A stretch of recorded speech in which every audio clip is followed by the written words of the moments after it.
ఇది దాదాపు 3-4 సంవత్సరాలు క్లోజ్ టు 5 years పట్టింది. 2 కరోనా వేవ్స్ బాగా ఇబ్బంది పెట్టినాయి.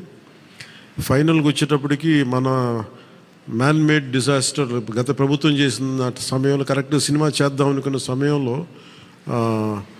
చంద్రబాబు గారిని చేసేయడం, నన్నేమో వైజాగ్లో ఇబ్బందులు పెట్టేయటం, వీటన్నిటిలో చాలా డిఫికల్టీస్ వచ్చింది సినిమా పూర్తి చేయడానికి.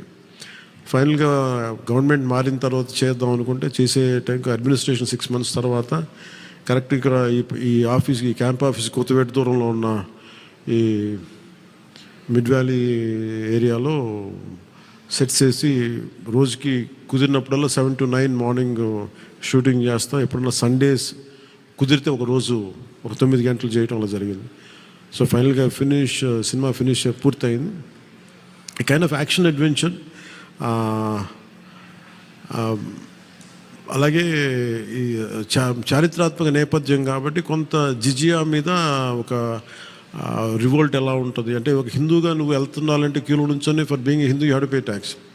సో అలాంటి ఇంట్రెస్టింగ్ ఎలిమెంట్స్ ఉన్నాయి. And it's more of a wholesome entertainer తప్ప దీంట్లో ఏ విధంగా పొలిటికలైజ్ అనేది ఏముండదు. ఇట్స్ ఫ్యామిలీ ఎంటర్టైనర్ కాదు. ఇది నేను చేయటం వల్ల దీనికి ఇంకేదైనా రంగులు ఆపాదించబడతాయో నాకు తెలియదు, కానీ బట్ నేను మటు సినిమా చేసినప్పుడు it is beyond politics. So దాంట్లో ధర్మం అనేది ఒక ఎలిమెంట్.